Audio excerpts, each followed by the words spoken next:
does this lens always get so dirty? So it's Sunday, and yes, I am in work again. It's been an absolute manic week, and I got a manic hairstyle as well. Look at this, manic week. I had to get all my accounts all sorted and up to date because I was really completely behind. That's all been sorted. Kerry's busy this morning, so I thought I'd come into work. I've got a few little bits and pieces just to catch up on. 1 or 2 videos, perhaps a nice YouTube video as well.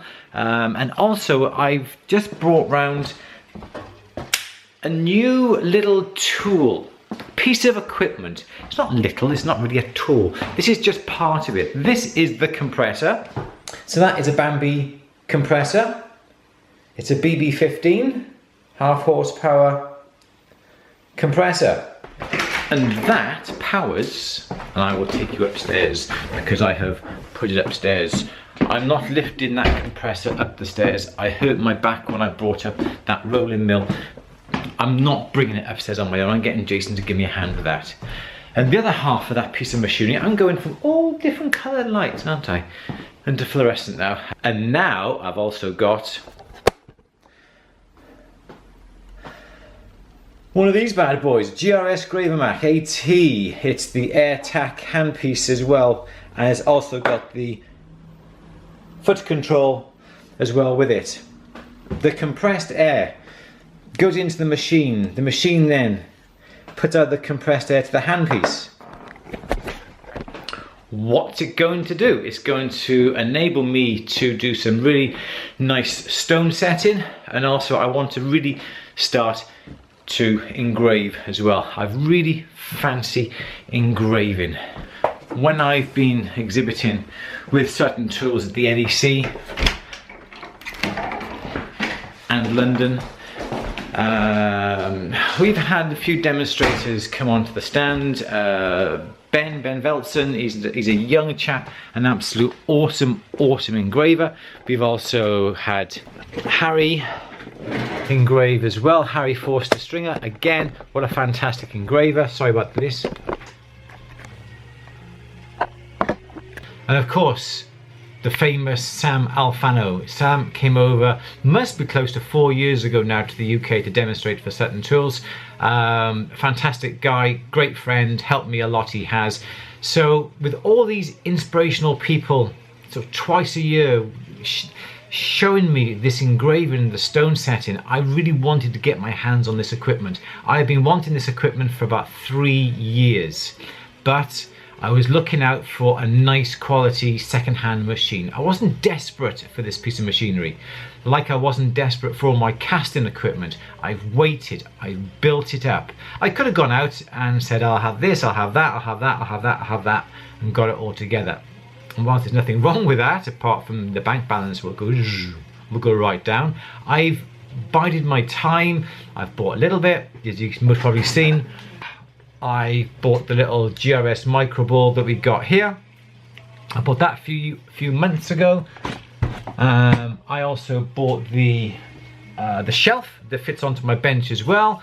So now I've also got the compressor, I've got the Gravemac, the top end unit as well, because as well as the foot control, it's also got the handpiece as well that you can control from.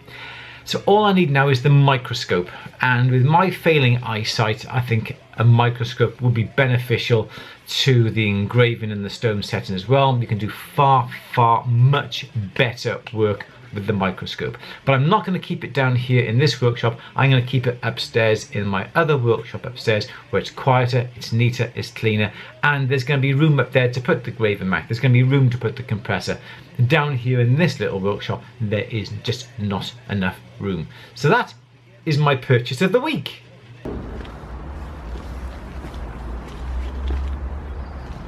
My car needs a bit of a wash, don't you think? But never mind, it's going in for a service over the next week or so. I'll just let the lads wash it for me then. Just save me a bit of time. It's been a busy weekend. Saturday, taking Grace back to uni.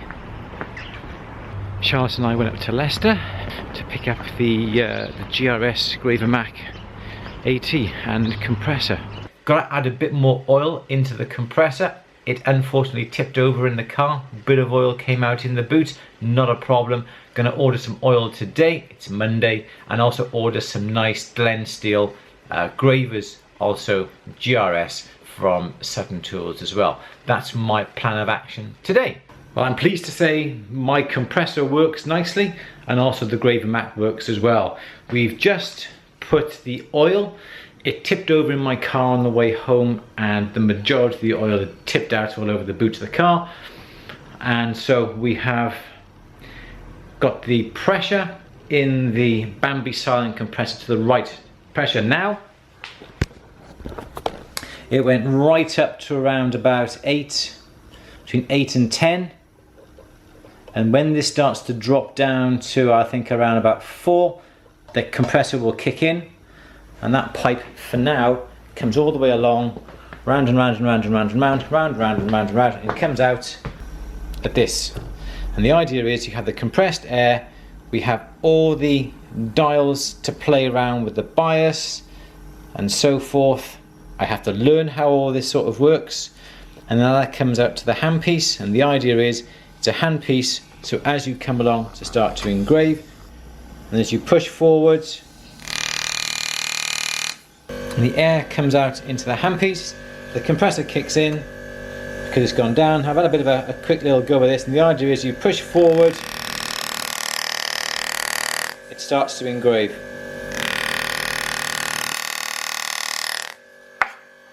And it's as easy as that.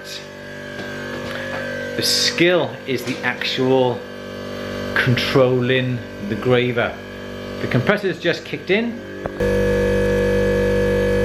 Pressure's going to go up. I've got my gravers, they came, let's focus, I got my gravers as well, they came today, courtesy of Sutton Tools.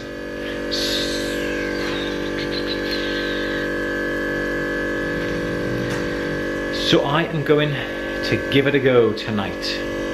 See how we go. But it's practice, practice, practice. I've done a little bit of hand engraving in the past. Nothing to do with letters, just sort of engraving sort of straight lines in the actual, when we come to set, but nothing in this sort of professional line.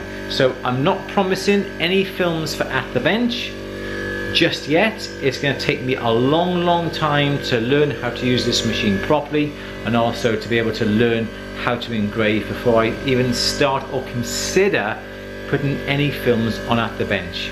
I've taken a walk to Caerphilly Mountain. Caerphilly Mountain is situated between Cardiff and, yes, you guessed it, Caerphilly.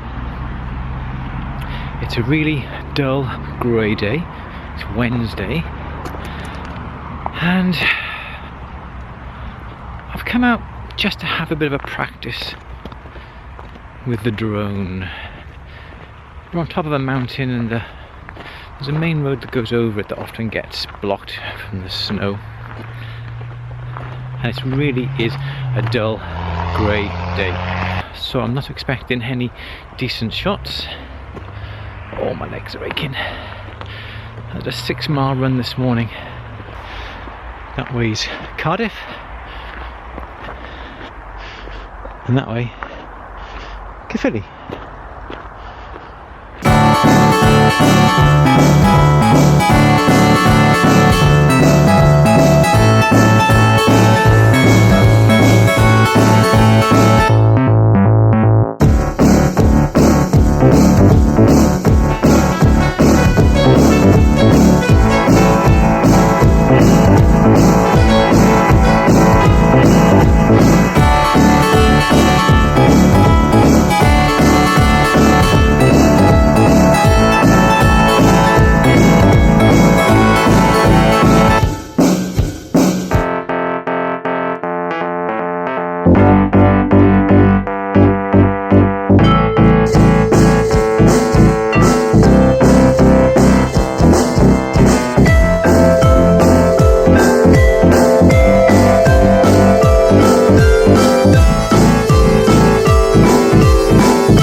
little bit on the misty side, and because the mist is quite low, I had the obstacle avoidance on, and it was thinking that there was an obstacle in front of it, and obviously there wasn't. So next time I'm flying in a mist, turn obstacle avoidance off. Board like this with the flame coming down, because the flame can go away and the heat can be transferred away. Try and have perhaps a brick behind it, something like that there, or a brick on the side like this here, that when you're soldering in this direction here,